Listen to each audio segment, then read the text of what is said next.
So Spotify is still the big daddy of the music streaming world, currently servicing up to 100 million users, so to speak. But earlier in 2018, YouTube launched its own music streaming rival to Spotify, imaginatively titled YouTube Music. Both services offer up a free month's trial if you want to check them out without committing, and you've also got a free light subscription model as well if you're a bit of a skinflint. But if you want to unlock some of the best features such as offline streaming and background playback, you'll have to spunk up some cash every month, in both cases a crisp British tenner. So which music streaming service is best for you? Well, let's have a bit of a gander at the various features and see how they compare. And for more on the latest mobile tech, apps and loads more besides, don't forget to poke that subscribe button and ding that notifications bell. Cheers! First up, the music catalogue. So right now, Spotify definitely wins for sheer availability of content. If you're into fringe or indie stuff, you'll find some missing albums on YouTube Music without having to look too hard. As in comparison, it's rare to discover any kind of gap on Spotify. They have even super obscure stuff more often than not. Try searching for very niche genres like Viking metal and you'll still churn out plenty of stuff you wouldn't even knew existed.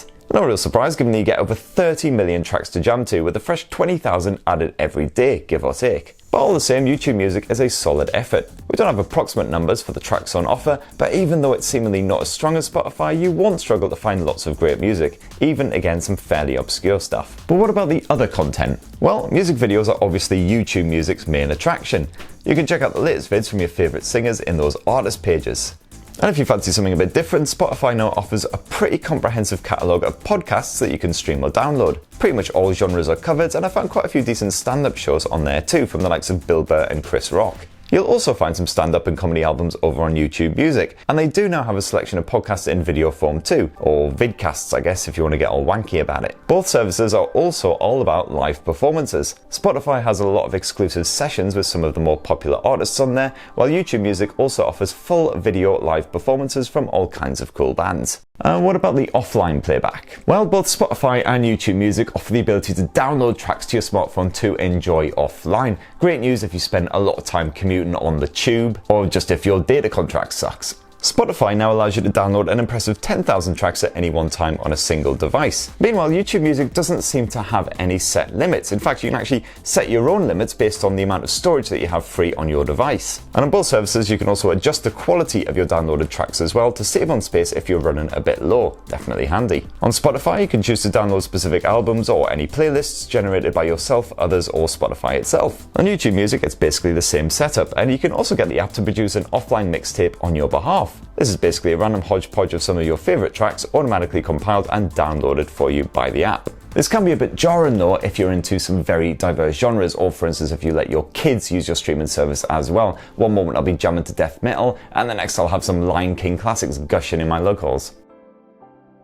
When it comes to discovery, Spotify is really well set up for discovering new artists based on bands and singers that you already like. Every artist page comes with a related artist section, so you can see what other stuff fans listen to. I've come across loads of new favourites this way, so it's definitely well worth a look. You also get a Discover Weekly playlist created for you automatically based on your listening habits, which is all stuff that you haven't played but you might also like. It's a bit of a mixed bag to be honest, at least in my experience, but it is quite good if you're struggling to find something new to listen to. YouTube Music does a similar thing to the related artists, showing some other stuff that you might be interested in too, but it's not quite as strong. And both services also highlight popular albums and artists if you're not too willing to experiment. Spotify has its streaming charts, while YouTube Music serves up the hot list, a scrolling list of poppy, dancey, radio-friendly gumph. And if you want to listen on your computer, then both YouTube Music and Spotify offer a desktop solution too. Spotify has a desktop app which you can install on Mac and Windows computers, and it works a charm inside of your browser too, which is handy if you're streaming those tracks at work. YouTube Music doesn't offer a desktop app just yet, but it does work fine in browser, so you can still get some streaming on the go outside of your smartphone. So that right there in a nutshell is how Spotify and YouTube Music compare. Spotify is still our favourite right now to be honest, but YouTube Music is a solid offering, especially considering it was only just introduced this year. So which do you think you might prefer? If you've used both of them, which one is your favourite? Definitely let us know in the comments down below. Don't forget to poke subscribe for more on the latest and greatest mobile tech and beyond, and have yourselves a lovely day people. Thank you.